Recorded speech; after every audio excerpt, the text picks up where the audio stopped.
Hello again.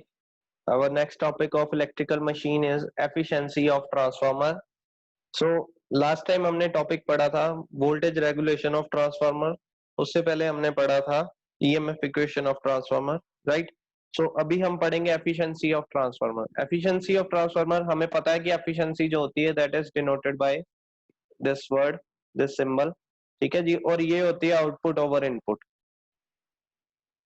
अगर मान लो मैंने आपको कोई काम दिया है, मैंने जो काम दिया है वो मैंने बोला है कि आपको ये 10, कोई भी 10 कॉपीज यहाँ से लेके जानी है दूसरी जगह पे.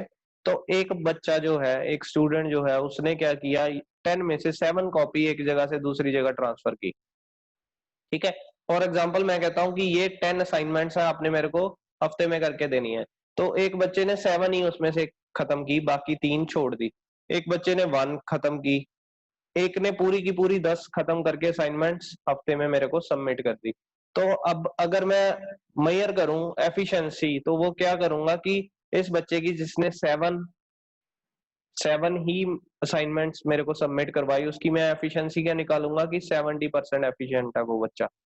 जिसने एक असाइनमेंट करवाई वो मैं बोलूंगा 10% एफिशिएंट है बच्चा, कि मतलब 10 में से एक काम ही कर पाया. जिसने 10 की 10 सबमिट करवा दी उसको मैं बोलूंगा 100% एफिशिएंट बच्चा है वो. ठीक है. तो efficiency means output over input. कि मैंने, हम कैसे पता चलेगा 100% कैसे आया, जो मैंने, उसने आउटपुट, जो मैंने इनपुट दी थी वो, जो उसने आउटपुट निकाली वो, this is the output over input. तो ये अगर डिवाइड करेंगे तो आ जाएगा 1 मल्टीप्लाई बाय 100 परसेंटेज में निकालेंगे तो ये हमारे पास 100% आ गया. ऐसे ही जिसने 7 की, दैट इज 7/10, तो मेरे पास आ गया 0.3. इसको मल्टीप्लाई करेंगे 100 के साथ तो वो आ गया, सॉरी ये आ गया 0.7. तो इसको मल्टीप्लाई करेंगे 100 के साथ तो मेरे पास आंसर आ गया 70%, राइट. तो ऐसे एफिशिएंसी निकालते हैं हम. ऐसे ही ट्रांसफार्मर की एफिशिएंसी निकालेंगे हम. मतलब क्या है कि जो इनपुट पे हम वोल्टेज देंगे, ठीक है, इतनी वोल्टेज दी समथिंग V1, और हमें आउटपुट पे जो वोल्टेज मिल रही है दैट इज V2, राइट. तो इसकी एफिशिएंसी क्या होगी कि कितनी वोल्टेज हमें आउटपुट पे मिल रही है विद रिस्पेक्ट टू इनपुट, तो वो उसकी एफिशिएंसी हो जाएगी, राइट. कि कितनी वोल्टेज, कितना जो उसका परसेंट है वो वहां पे आउटपुट दे रहा है इनपुट का, तो वो होती है एफिशिएंसी, राइट. आई होप आपको ये टॉपिक जो बेसिक है इसका समझ आ गया हो. आगे बढ़ते हैं हम इसके बारे में. तो ये डेफिनेशन आप नोट करिए अपनी कॉपी पे. The efficiency of a transformer is defined as the ratio of output to the input power. अब हम जब ट्रांसफार्मर की एफिशिएंसी निकालेंगे ना, तो विद रिस्पेक्ट टू पावर निकालेंगे. ठीक है. कितनी पावर हमें आउटपुट पे मिल रही है with respect to input power, that is known as efficiency of transformer. ये क्या है, ratio of the output to the input power. ये नोट करिए कॉपी पे. The two being measured in same units, और ये दोनों जो है आउटपुट और input power, that should be measured in same units, either in watts either in kilowatts. ठीक है. अगर हम इनपुट पावर किलोवाट्स में दे रहे हैं तो आउटपुट भी हम किलोवाट्स में ही देंगे, राइट. अगर वाट्स में ले रहे हैं इनपुट पावर तो आउटपुट भी हम वाट्स में लेंगे. So unit should be same at the both side, और जो पावर है उसकी रेशियो हम मेजर करेंगे, that is known as efficiency. तो ट्रांसफार्मर एफिशिएंसी, अगेन ये सिंबल एफिशिएंसी का होता है, कॉमन सिंबल है, that is equal to output power of over input power. ये हमारा मैथमेटिकल इक्वेशन है. ठीक है जी. अब हमें पता है कि जो इनपुट होती है, अगर मैं किसी को, वही एग्जांपल लेते हैं, मैंने 10 काम दिए बच्चे को, ठीक है, उसने 7 काम तो कर लिए, बाकी जो 3 काम की एफिशिएंसी थी, मतलब 3 काम जो उसने छोड़े या 3 जो असाइनमेंट्स उन्हें पेंडिंग छोड़ी, वो उस वो जो टाइम उसने यूज करना था 3 असाइनमेंट बनाने को, वो उसने उस टाइम को किसी और काम में लगा दिया, तो उसको हम बोलते हैं लॉसेस. ठीक है. 7 तो हो गया, उसने आउटपुट दे दी 10 में से, तो वो हो गया आउटपुट पावर. बाकी जो 3 बचे, जो टाइम उसने कंज्यूम नहीं किया उस 3 असाइनमेंट्स के लिए, उसको हमने कंसिडर कर लिया लॉसेस. मतलब कोई मशीनरी है वो काम कर रही है, मान लो कि उसको एक दिन में 10 कार बनाने का उसकी कैपेबिलिटी है. जब वो हमने खरीदी थी तो उसकी 10 कार बनाने की कैपेबिलिटी थी, बट वो एक साल बाद सिर्फ 10 में से 7 ही कार को बना सकती है, असेंबल कर सकती थी. मतलब वो 3 जो कार बनाने की कैपेसिटी थी उसकी 3 की, जो वो किस में कन्वर्ट हो गई, उसके लॉसेस में, मतलब वो लॉसेस प्रोड्यूस कर रहा है, राइट। तो सेम एज इन्होंने क्या दिया है, आउटपुट पावर को तो आउटपुट पावर लिख दिया, बट इनपुट पावर को उन्होंने क्या लिख दिया, output power plus losses. That mean ये मेरे पास इनपुट थी, 10 काम दिए थे मैंने, उसमें से 7 उसने आउटपुट दे दी, बाकी क्या है, 3 लॉसेस। सो 7 जो आउटपुट पावर आई प्लस लॉसेस, ये मिलके क्या बनती है, इनपुट पावर, राइट। सो इनपुट पावर को उसने कंसिडर कर लिया output power plus losses, right. और हमें आगे आपको एक टॉपिक आएगा, बहुत ही इंपॉर्टेंट टॉपिक है, लॉसेस ऑफ ट्रांसफार्मर, ठीक है। हम वहां पे पढ़ेंगे, हमारे पास 2 तरह के लॉसेस होते हैं ट्रांसफार्मर के, एक होते हैं आयरन लॉस जो कि कांस्टेंट लॉस होते हैं, ठीक है, और एक होते हैं कॉपर लॉस जो कि वेरिएबल लॉस होते हैं, ठीक है। Iron loss and copper loss, ये 2 तरह के लॉस होते हैं in the transformer. Iron loss constant होते हैं और कॉपर लॉस जो होते हैं वो वेरिएबल होते हैं, वो आगे पढ़ेंगे, हम डिस्कस करेंगे।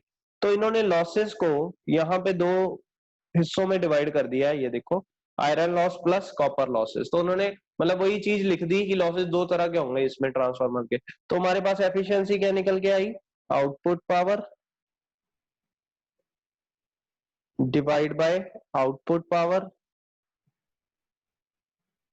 Plus iron losses plus copper losses,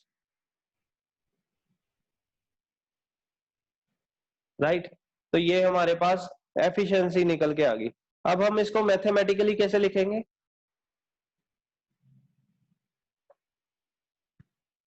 ये मैं क्लियर कर देता हूँ आपको, जो समझ आ गया है 10 और 7 वाली बात। तो यहाँ पे हम मैथमेटिकल इक्वेशन लिखते हैं इसकी, जी। हमारे पास आउटपुट पावर क्या आती है वो हमें पता है, this will be the output power in the mathematical equation, that is V2 over I2 cos phi 2। हमारी जो पावर होती है वो क्या आती है, VI cos phi, वो हमारी पावर का अल्टरनेटिंग पावर जो होती है, एसी पावर, उसका फॉर्मूला होता है VI cos phi। तो हम आउटपुट पावर ले रहे हैं, आउटपुट मतलब सेकेंडरी साइड में, ठीक है। सेकेंडरी साइड में जो वोल्टेज होती है वो V2 होती है, और सेकेंडरी साइड में जो करंट होता है दैट इज I2, ठीक है, और cos phi is power factor.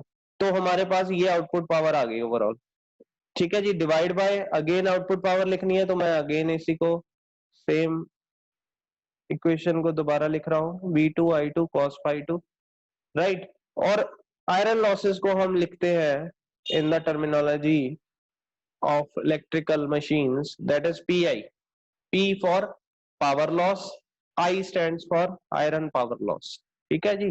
PI stands for iron losses, आपने याद रखना है।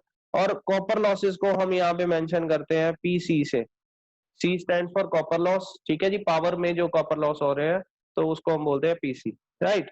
सो इन्होंने आगे दिया, this will be the efficiency, basically ये आपने कॉपी में लिखना है, ये इंपॉर्टेंट है। आगे इन्होंने दिया है the V2 stand for secondary terminal voltage, हम डिस्कस कर चुके हैं। I2 stand for full load secondary current, जो I2 होगा वो फुल लोड करंट होगा सेकेंडरी साइड का। और cos phi 2 that is PF of the load, power factor of the load side.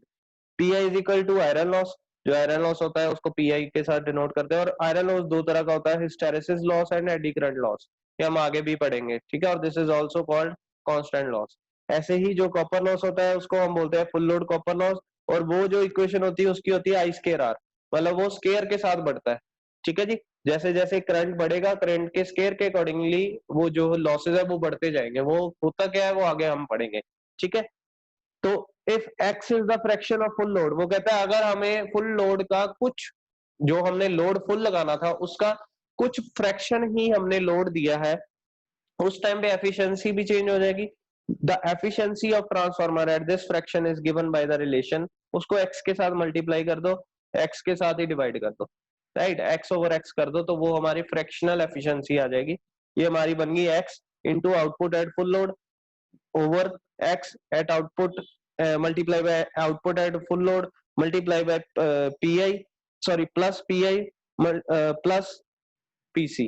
x2 क्या है, ये x2 है क्या, the copper losses vary as the square of the fraction of load, मतलब जैसे जैसे जो फ्रैक्शन बढ़ती जाएगी, मतलब जितने परसेंट पीछे से इनपुट दे रहे हैं हम, उसके अकॉर्डिंगली जो आउटपुट आएगी हमारे पास, वो उसका स्केयर होके कॉपर लॉस लॉस बढ़ता है। मतलब कॉपर लॉस ऑलवेज इंक्रीजेज और डिक्रीजेज इन स्केयर, ठीक है जी, वो एक्सपोनेंशियली ग्रो करता है। तो उन्होंने एक्स स्केयर ले लिया यहाँ पे कि उसका copper loss vary as the square of the fraction of the load, ये आपने याद रखना है। तो हमारे पास ये इक्वेशन निकल के आ गई एफिशिएंसी ऑफ फ्रैक्शनल लोड, ठीक है। बाकी सारा कुछ सेम है, V2 I2 cos फाई 2 लगाया है, यहाँ भी V2 I2 cos फाई 2 लगाया है, और यहाँ पे पीसी कॉपर लॉस की जगह इन्होंने लिख दिया आई स्केयर RES, ठीक है। ये क्या होता है हम वो उसमें पढ़ेंगे, लॉस वाले टॉपिक में पढ़ेंगे, राइट। तो this will be the efficiency of transformer. आपने याद क्या रखना है, basically it is the ratio of output power to input power, और जो एफिशिएंसी होगी that is equal to output power over output power plus losses, because input power जो होता है वो दो चीजों से, वो दो आउटपुट देती है हमें, एक तो आउटपुट पावर प्लस लॉसेस देंगे, ठीक है। तो उनका फॉर्मूला जो है ये आपने, जो हमने स्केयर में लिखा है ये आपने याद रखना है, this will be the efficiency of a transformer. अगर फ्रैक्शनल की बात की है तो ये वाला पॉइंट लिख देंगे, अगर अदरवाइज यहाँ तक इनफ है, ठीक है। So this will B 5 marks question for you guys. I hope आपको ये टॉपिक बहुत अच्छे से समझ आ गया हो। अगर इसके बारे में कोई भी प्रॉब्लम होगी हम डिस्कस कर लेंगे at the online session, right. So thank you.